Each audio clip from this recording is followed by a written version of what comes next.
Hello, the Pioneer viewers. How are you doing? I hope you're healthy and well.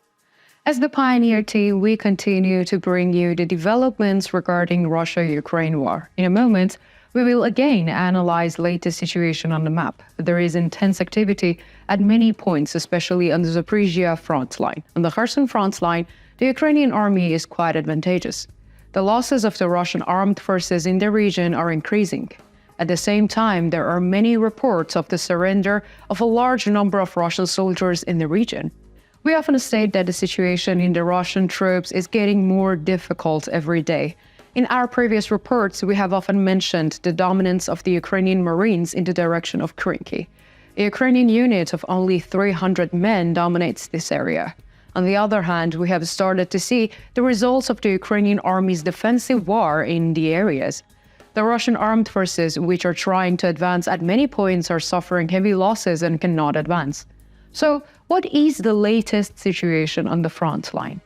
Let's take a look together. As the Pioneer team, we continue to convey the Russia-Ukraine war to your screens. Don't forget to subscribe to our channel and turn on notifications so as not to miss our daily map reports and reports on the agenda. You can also support me and my team by using the super thanks button below the video. Thank you in advance for your supports. Let's start if you are ready, the Pioneer reports. Let's briefly touch on the latest situation on the Kherson front line. According to reports, fighting continues in the area.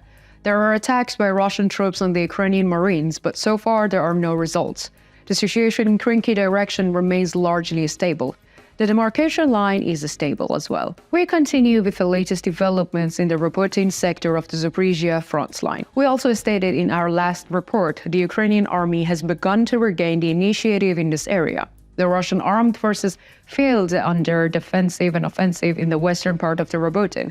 Ukrainian troops in the region advanced in this area with a sudden offensive. According to reports, the Russian armed forces realized that the Ukrainian army was getting stronger again and increased their attacks again. However, in today's attacks, the Ukrainian army managed to stop the attacks of the Russian armed forces. The demarcation line in the western part of Robotin is largely stable. On the other hand, the units of the Russian armed forces again targeted Ukrainian positions in the direction of Verbov and Novoprokopivka. Here too, the Ukrainian armed forces managed to hold their positions. According to reports, the Russian armed forces suffered heavy losses during the latest attacks. In the Robotin sector of the Zaporizhia front line, the demarcation line remains largely stable. However, there is a great mental fatigue in the Russian troops. In the past days, it was reported that a large number of Russian soldiers surrendered in this region. According to reports, fatigue in the Russian army has reached the highest point of the two-year war. We can say that the situation will be even worse for the Russian army in the coming days. The Ukrainian armed forces should seize the opportunity.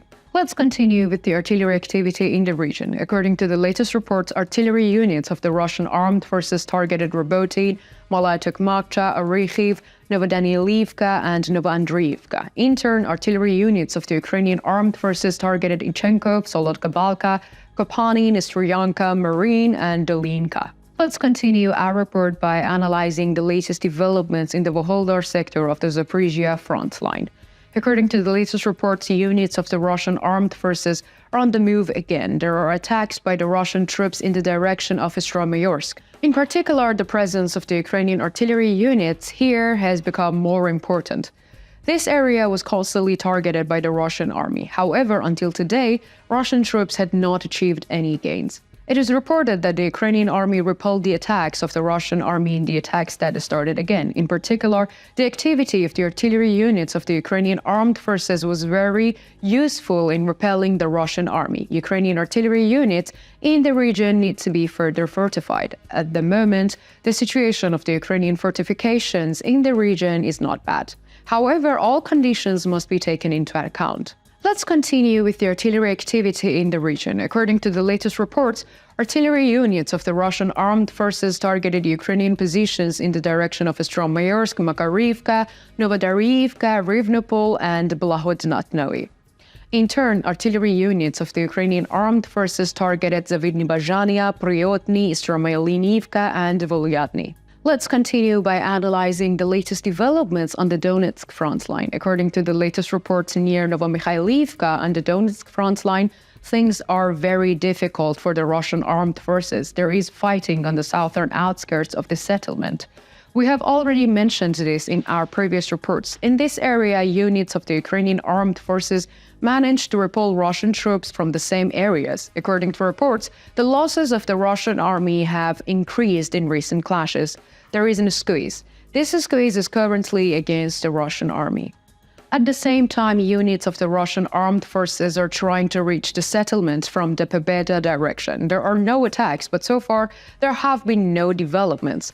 The Ukrainian army continues to hold on its positions. On the other hand, the units of the Russian armed forces are attacking Novolsky and Permovsky.